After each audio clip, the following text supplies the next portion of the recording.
Hi, so I wanted to go over a few things with this upcoming assignment, photographic portraiture. So you're not just shooting general portrait, you're shooting in one particular genre, but two very different images using these same genre techniques. And this is also a lighting assignment. So you're very strategically thinking about lighting and background and environment. So you should think about what kind of lighting you want to employ. If you're using natural light, what time of day do you want to photograph? Do you want to use overcast light or harder light on a clear day? Do you want to shoot in shade, using filtered light or directed light? So if you're shooting indoors, are you using light from a window? Are you using lamps? Are you using both? And how do those light sources kind of work together? Are you using flash? So I will say if you are using flash, flash is generally not the best option unless you're using it as a fill light, right? In other words, not as a primary light source, but as a supplemental light to kind of soften shadows in the foreground.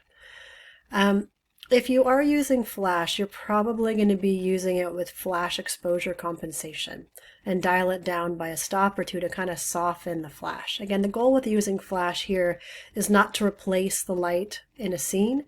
It's to add a little supplemental or fill light to a foreground to diminish contrast or soften shadows. So that's going to give you a much more flattering result. The effect of auto flash is generally not great. So don't use auto flash for the assignment. There are a lot of other great light sources you can find available which will work very well for your purposes. So what do we see when we look at a portrait, and in what order? We classify, right? We look at clues about who the person is and their relationship to the photographer. We look at their appearance, their expression, their environment, their clothing, their demeanor. And all of those little elements in the photograph, as a viewer, you know you're in control of many of them. I mean, as a photographer, you're in control of many of them. So you really want to be mindful of how your subject is coming across to viewers. So specifically with environmental portraiture, right? Simply defined, an environmental portrait is an image of a person in a place. How the subject interacts with this place, whether it's a home, workplace, public space, and how the photographer interacts with both the place and the sitter, are elements that can be discernible for us as viewers. So as a viewer, you're looking at a photograph and you're trying to figure out what relationship that photographer had to the subject.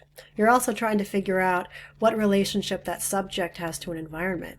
So environmental portraiture, that the place you choose to place your subject in can be as important as your subject.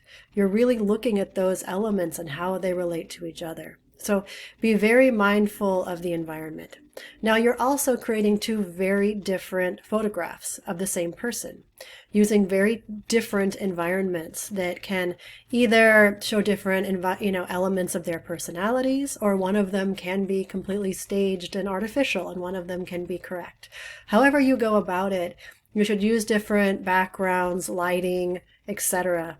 when creating these two very different images of the same person. So if you have any questions, you are of course always welcome to contact me, and I very much look forward to seeing your images.